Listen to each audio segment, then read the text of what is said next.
Arestado naman sa Antipolo City ang dalawang lalaki na nahuli sa kabi-kabilang insidente ng pagnanakaw. Aminado ang dalawa sa mga ginawa nilang krimen.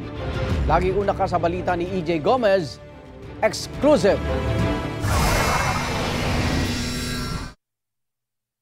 Sa kuha ng CCTV, kita ang lalaking ito na naglalakad papunta sa isang tindahan sa Barangay San Isidro, Antipolo City, mag-aalas 7 ng umaga noong August 16.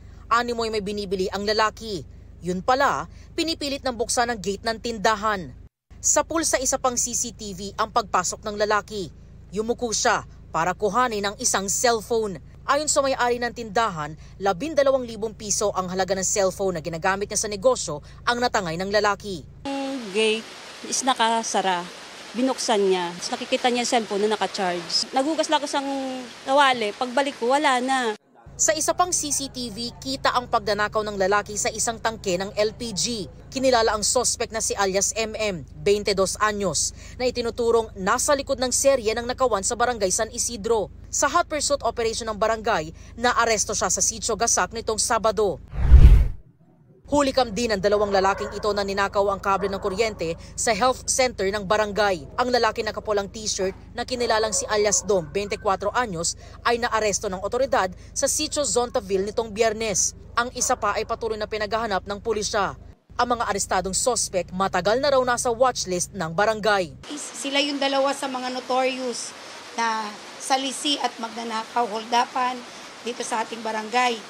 Involved po sila sa pag-aabang ng mga estudyante, pangungursunada, pangingikil at salisi sa mga bahay, sa mga tindahan. Kahit kami, kahit grocery, kahit mantika pa yan, kahit isang tray ng itlog, mga shoes namin, ninanakaw niya talaga, kahit jacket namin na branded, nanakawin niya talaga para pang sustain niya lang talaga sa bisyo niya. Anong bisyo? Pagdadrugs po. Nang maaresto, nakuha rin sa dalawang sospek ang mga patalim. Aminado si alias MM sa pagnanakaw ng cellphone. Nangingi na lang po ako ng pasensya, ma'am, sa nagawa ko po. Kung naperwisyo po ako, pasensya na lang po. Giit naman ni alias Dom, unang beses niyang magnakaw noong nahulikam siya. Wala ang pambiling pagkain. Sa buong pamilya ko po, nandito na po pagdudusa ko na lang po. Pasensya na po kayo kung nakakaperwisyo ako sa inyo. Nakakulong sa custodial facility ng Antipolo Component City Police Station ang dalawang sospek. Ito ang unang balita. EJ Gomez para sa GMA Integrated News. Igan, mauna ka sa mga balita. Mag-subscribe sa GMA Integrated News sa YouTube. Sa mga kapuso abroad, subaybayan nyo kami sa GMA Pinoy TV at sa www.gmanews.tv.